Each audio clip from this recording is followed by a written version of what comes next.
Good morning students. आज की अपनी ऑनलाइन क्लास के अंदर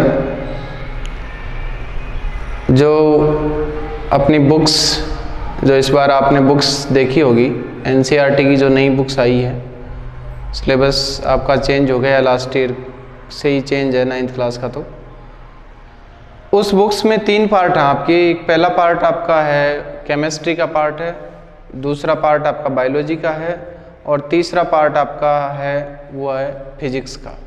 और लास्ट में कुछ 2-3 चैप्टर ऐसे भी हैं, 2-3 चैप्टर्स जो माइक्रोबायोलॉजी के हैं।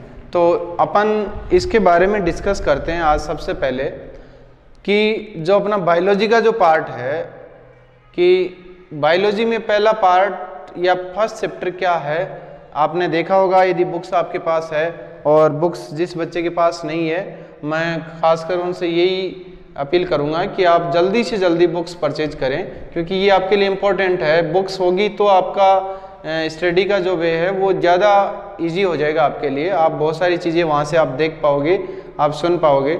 देखिए, आज अपन अपने टॉपिक पर आते हैं और आपका साइंस का जो बायोलॉजी का फर्स्ट चैप्टर है उसका नाम है सेल। आप लास्ट ईयर जो भी आपकी लास्ट क्लासेज हैं, 8th क्लास है, उसके बारे में भी सेल के बारे में आपने पढ़ा होगा। सेल क्या है या सेल कैसी होती है, किस तरह से बनी होती है, बहुत सारे इसके रूप, अलग अलग टाइप्स की सेल्स होती हैं। On the basis of cells many types of organism, यानी बहुत सारे अलग अलग प्रकार के जीव, अलग अलग टाइप की सेल्स, सब के बारे में अपन डिटेल से अध्ययन करेंगे, स्टडी करेंगे। तो सबसे पहले सेल की डेफिनेशन की बात करें कि सेल की डेफिनेशन क्या होती है, तो cell is the fundamental unit of our body. Cell is the structural and functional unit of our body, कि हमारी शरीर की संरचनात्मक एवं क्रियात्मक इकाई क्या कहलाती है?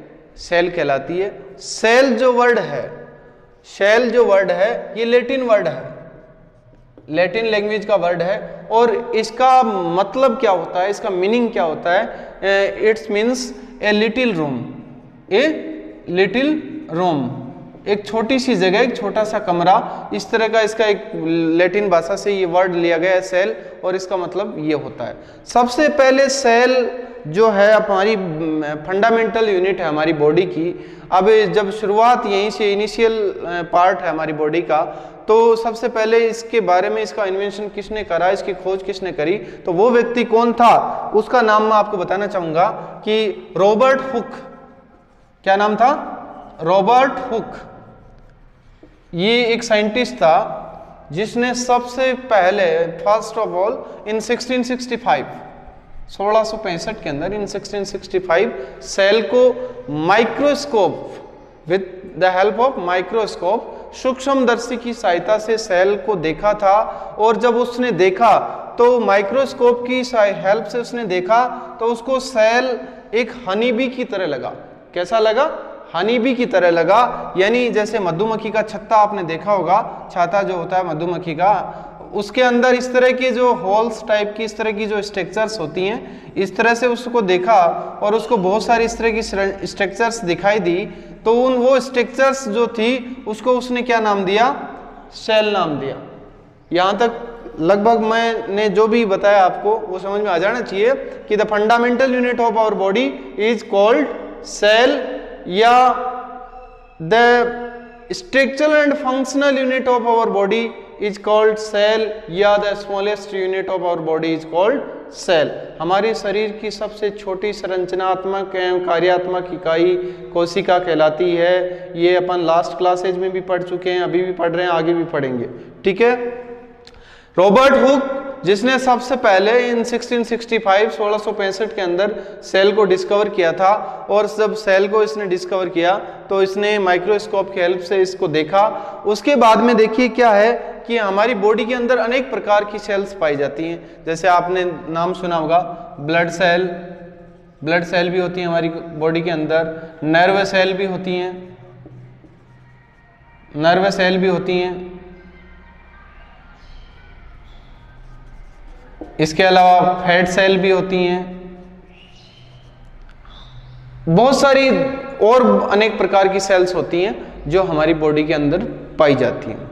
अब देखिए जो सेल है, जो ये सेल है, इसके बेसिस पे जो ऑर्गेनिज्म है, यानी ऑर्गेनिज्म मीन्स आप समझते हैं कि जीव, ये इनका टाइप क्या होगा, कितने प्रकार के जीव होंगे और ये किस तरह से, अपन ने सेल का टाइप भी अपने पढ़ा है, आपके चैप्टर में हो सकता है नहीं दिया हुआ होगा। सेल भी जो उसके सेल के अंदर अपन को जानते हैं कि इसके सेंटर में न्यूक्लियस प्रेजेंट रहता है, और न्यूक्लियस जो प्रेजेंट रहता है तो न्यूक्लियस की प्रेजेंस की बेसिस पे भी सेल दो टाइप की होती है, 2 टाइप्स की होती है। तो फर्स्ट है प्रोकैरियोटिक सेल एंड नेक्स्ट है यूकैरियोटिक सेल। तो ये यदि चैप्टर में है तो अपन आगे डिस्कस करेंगे, लेकिन अपन सबसे पहले ऑर्गेनिज्म की बात करते हैं कि ऑर्गेनिज्म सेल के बेसिस पे कितने प्रकार के हो सकते हैं। तो ये मोस्टली 2 टाइप्स होते हैं। पहला है सिंगल सेल या यूनिसेल्यूलर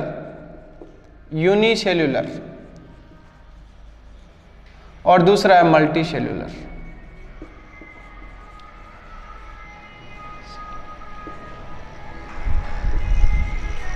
अब यहां देखिए आप यूनी मीन्स होता है सिंगल, इसको अपन सिंगल सेल्यूलर भी बोल सकते हैं। यूनी का मतलब एक होता है। और हमारी बॉडी जो है, ह्यूमन है, ये मल्टी सेल्यूलर ऑर्गेनिज्म है, लेकिन कुछ माइनर ऑर्गेनिज्म होते हैं जिनमें यूनिसेल्यूलर सिस्टम पाया जाता है।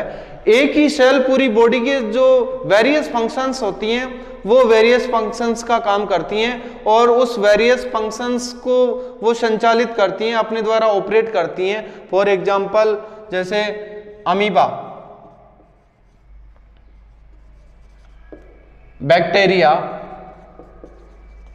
इस तरह के बहुत सारे माइनर ऑर्गेनिज्म हैं जो अमीबा, बैक्टीरिया, इस तरह के, जिनमें सिंगल सेल सिस्टम पाया जाता है, यानी एक ही कोशिका के द्वारा बॉडी की वेरियस फंक्शंस जो हैं वो सारा का सारा काम कौन करता है, वो सिंगल सेल करती है। अब सेल का यदि ये बात करें कि काम क्या होगा, तो देखो बहुत सेल मैसेज भी ट्रांसफर करती है, डाइजेशन का भी काम करती है, एब्जॉर्प्शन का भी काम करती है, और बहुत सारे ऐसे सेल के फंक्शन होते हैं जो अपन आगे चैप्टर में देखे हैं, आगे पढ़ेंगे इसके बारे में। दूसरा आता है मल्टी सेल्यूलर। मल्टी का मतलब होता है मैनी, यानी बहुत सारी। और अपन ने जो अपना सिस्टम जिस तरीके से पढ़ रखा है, या पहले की जो जूनियर क्लासेस में पढ़ा है कि सेल है, ये सेल जब 2 और मोर सेल्स जब आपस में मैनेज होती हैं, एक साथ जुड़ती हैं, तो उसके बाद में अपन ने पढ़ा कि टिश्यू बनता है। क्या बनता है? टिश्यू। और टिश्यू जब आपस में ये एक साथ मिलते हैं, बहुत सारे टिश्यू, तो टिश्यू मिलकर किसका फॉर्मेशन करते हैं? ऑर्गन का फॉर्मेशन करते हैं। और जो ये ऑर्गन्स हैं ये हमारे सिस्टम्स का, और ये सिस्टम्स जो भी हैं ये हमारी बॉडी का फॉर्मेशन करते हैं, बॉडी का निर्माण करते हैं। ऑर्गन्स जैसे मान लो, सपोज कर लो हार्ट है, लंग्स हैं, लेकिन ये बहुत सारे जो ऑर्गन्स हैं ये मिलकर एक पूरा सिस्टम बना देंगे। जैसे ब्रीथिंग सिस्टम है हमारा, रेस्पिरेशन सिस्टम है, डाइजेशन सिस्टम है, स्केलेटन सिस्टम है, रिप्रोडक्शन सिस्टम है। इस तरह के बहुत सारे सिस्टम्स हमारी बॉडी के अंदर हैं। और हर जीव, जो प्रत्येक every organism have many systems, उसकी बॉडी में बहुत सारे सिस्टम्स पाए जाते हैं। ये सिस्टम्स सारे के सारे एक मैनेज वे के अंदर, एक सही वे के अंदर हमारी बॉडी को फॉर्म करते हैं, हमारी बॉडी का निर्माण करते हैं, तब जाकर हमारी बॉडी बनती है। तो ये वैसे देखा जाए तो देखिए बॉडी का स्मॉलेस्ट पार्ट भी हो गया, और ये फंक्शनल और स्ट्रक्चरल यूनिट भी हो गई, फंडामेंटल यूनिट भी हो गई, मूलभूत इकाई जिसको बोला जाता है। अब आगे अपन डिस्कस करेंगे कि ये तो हो गए टाइप्स। अब ये कि सेल का जो कंटेंट है वो क्या है, सेल में क्या क्या पाया जाता है, सेल किससे मिलकर बनी होती है। लास्ट ईयर भी अपन ने इस 8th क्लास में भी ये टॉपिक था, उसमें भी अपन ने डिस्कस करा था कि मोस्टली 3 पार्ट्स सेल के होते हैं। 3 पार्ट्स सेल के होते हैं जो मिलकर बने होते हैं, या जिनको ये कहें कि ये सारे के सारे जो पार्ट्स हैं आपस में मिलकर बनते हैं, उसको अपन सेल नाम देते हैं। तो सबसे बाहर की तरफ आउटर पार्ट जो होता है, इस आउटर पार्ट को नाम दिया जाता है सेल मेम्ब्रेन। क्या नाम दिया जाता है?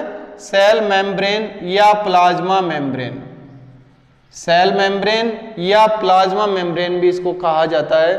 उसके अपन ने अभी पहले डिस्कस किया था कि इसके सेंटर में एक ऑर्गन पाया जाता है जिसको हम क्या बोलते हैं?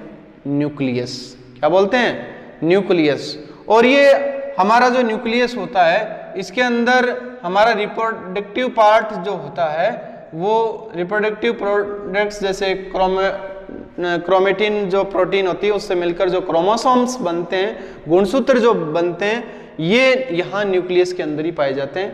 तो ये न्यूक्लियस हो गया। और ये न्यूक्लियस के बाहर की तरफ ये एक न्यूक्लियस मेम्ब्रेन है, इसको न्यूक्लियर मेम्ब्रेन भी कहा जाता है, केंद्रक झिल्ली कहा जाता है। अब देखिए कि ये जो न्यूक्लियर मेम्ब्रेन और ये बाहर की तरफ सेल मेम्ब्रेन, ये न्यूक्लियर मेम्ब्रेन और ये सेल मेम्ब्रेन। अब इसके अंदर एक जेली लाइक सबस्टेंस पाया जाता है। क्या पाया जाता है? जेली लाइक सबस्टेंस पाया जाता है। और इस जेली लाइक सबस्टेंस को क्या कहा जाता है? साइटोप्लाज्म। क्या कहा जाता है? साइटोप्लाज्म या कोशिका द्रव्य। क्या कहा जाता है? साइटोप्लाज्म कहा जाता है। जो साइटोप्लाज्म क्या करता है? हमारा न्यूक्लियस इसको प्रोटेक्शन प्रदान करता है। ये जेली लाइक सबस्टेंस होता है। सेल्स आपको पता है इसमें रिवर्स भी होती है, फैलती भी है, ये सब काम करती है, डिफ्यूज भी होती है। तो ये अपन देखते हैं। अब ये जो साइटोप्लाज्म है, इस साइटोप्लाज्म के अंदर बहुत सारे सेल ऑर्गेनल्स पाए जाते हैं। क्या पाए जाते हैं? सेल ऑर्गेनल्स पाए जाते हैं। और सेल ऑर्गेनल्स जो हैं उनका हमारी बॉडी में बहुत बड़ा रोल होता है। बहुत ही इंपॉर्टेंट ऑर्गन्स होते हैं, ऑर्गेनल्स होते हैं, उनको सेल ऑर्गेनल्स पाया जाता है, कहा जाता है। क्यों? क्योंकि वो सेल के अंदर पाए जाते हैं और ये साइटोप्लाज्म के अंदर प्रेजेंट रहते हैं। जैसे आपका माइटोकॉन्ड्रिया जिसको पावर हाउस ऑफ सेल भी कहा जाता है, माइटोकॉन्ड्रिया को पावर हाउस ऑफ सेल भी कहा जाता है। इसके अंदर गोल्जी पार्टिस पाया जाता है। इसके अंदर एंडोप्लाज्मिक रेटिकुलम पाई जाती है। एंडोप्लाज्मिक रेटिकुलम दो प्रकार की होती है, एक स्मूथ और एक रफ। यानी स्मूथ एंडोप्लाज्मिक रेटिकुलम और रफ एंडोप्लाज्मिक रेटिकुलम। इसके अलावा लाइसोसोम पाया जाता है। लाइसोसोम को आपको पता है क्या कहा जाता है? सुसाइड बैग ऑफ सेल, यानी आत्मघाती थैली या सुसाइड बैग जिसको कहा जाता है वो होता है लाइसोसोम। इसके अलावा गोल्जी पार्टिस की अपन ने बात कर ली। इसके अलावा राइबोसोम्स पाया जाता है। इस तरह से ये जो साइटोप्लाज्म है इसके अंदर बहुत सारे ऑर्गेनल्स पाए जाते हैं जिनको सेल ऑर्गेनल्स कहा जाता है। तो आपको यहाँ तक ये चीज़ क्लियर हो गई होगी कि सेल में मोस्टली 3 पार्ट्स होते हैं। पहला सेल मेम्ब्रेन या प्लाज्मा मेम्ब्रेन, सेकंड न्यूक्लियस जो सेंटर में पाया जाता है, और थर्ड ये जो सेल मेम्ब्रेन और न्यूक्लियर मेम्ब्रेन के बीच में एक जेली लाइक सबस्टेंस प्रेजेंट रहता है जिसको साइटोप्लाज्म कहा जाता है। और इस साइटोप्लाज्म के अंदर बहुत सारे सेल ऑर्गेनल्स प्रेजेंट रहते हैं। अब ये बात तो थी एनिमल सेल की, लेकिन प्लांट सेल के अंदर क्या होता है कि ये जो सेल मेम्ब्रेन या प्लाज्मा मेम्ब्रेन है इसके बाहर की तरफ यानी इसके आउटर पार्ट में एक लेयर और पाई जाती है और उसको अपन क्या बोलते हैं? सेल वॉल बोला जाता है। क्या कहा जाता है कि we call this cell wall. ये क्या है? सेल वॉल है। तो प्लांट सेल के अंदर ये एक अलग से प्रेजेंट रहती है। प्लांट सेल के अंदर यहाँ पर एक प्लास्टिड भी प्रेजेंट रहता है जिसके अंदर जो क्लोरोफिल पाया जाता है जिसमें फोटोसिंथेसिस का प्रोसेस होता है। तो इस तरह से ये करके अभी अगले वीडियो के अंदर अपन देखो क्या पढ़ेंगे।